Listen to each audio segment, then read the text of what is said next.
This morning we're going to talk about cross-pollination with my squash plants.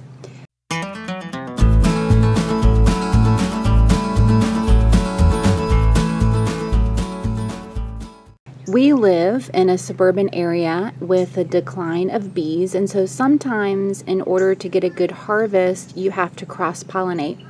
So I'm going to show you the difference between a male and a female blossom on a yellow squash plant. Now this blossom right here, let's go look down in the middle. This one is a male. Males have pollen, which I'm going to get here with my paintbrush. You can see I got the pollen. And how we know it's a male is that the flower does not have a fruit on the end. It's just the flower, and that tells you that it's a male.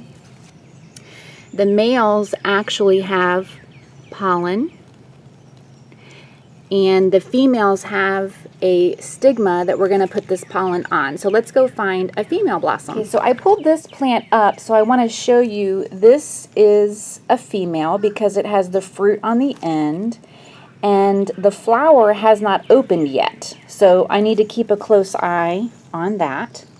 There's several more females over here, but the flower has not opened. This one, the flower has come off, so I'm not sure if that fruit is going to grow anymore, but I did find one right here.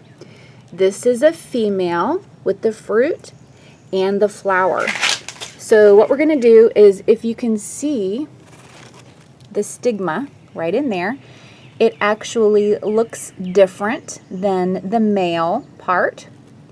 And we're going to take our paintbrush and just paint on our pollen.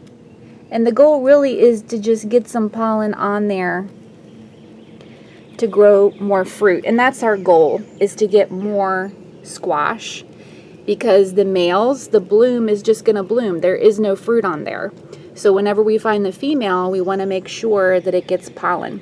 So I'm going to do this a couple more times just to make sure, and then you can see our squash as it grows.